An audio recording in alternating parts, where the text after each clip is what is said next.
This week that Roger Ailes' successor, Bill Shine, is taking the fall at Fox News. So what is the latest, Sarah, in the Fox News bunker?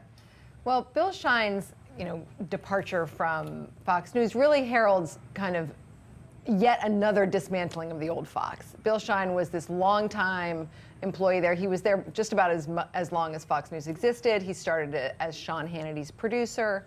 And he was seen as this really humble Long Island guy that was standing up for the culture of that place. And he was the only person who was he was the talent whisperer. He was going to be able to kind of keep things going after Ailes left. But he also had a lot of sort of blood on his hands from being Ailes's confidant and right-hand man. And so he was sort of seen as this bridge to the old culture, which inevitably sort of died out.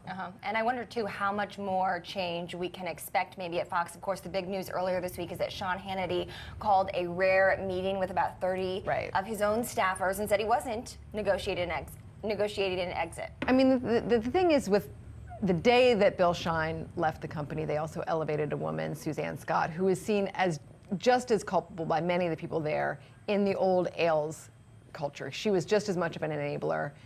Whether Sean Hannity is going to stay there long term seems sort of unlikely. He's definitely part and parcel of this kind of old gang, the original gangsters of Fox News. And I think that he's not leaving right away, and I think he's loyal to the place. But I think that long term, you really see that it's kind of difficult to imagine this group staying the same. But it's an interesting management challenge, right? Because the Murdochs, particularly the newer generation of Murdochs, the young Murdochs, if you will, can't quite bring in a new executive from the outside because the culture within the rat-infested bunker is so toxic and polarizing and really in germane to itself. But if they continue to promote people, inevitably, as was the case with Shine, they'll have been named in lawsuits, they'll have their own baggage, and it's going to be, a sort of repeating cycle. Is there any way to break that?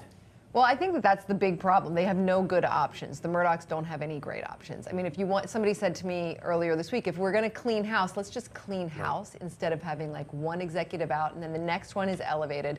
Then everybody gets to come forward with their stories about how Suzanne Scott told them their skirt wasn't short enough, or how, there's all of those kinds of stories that circulate.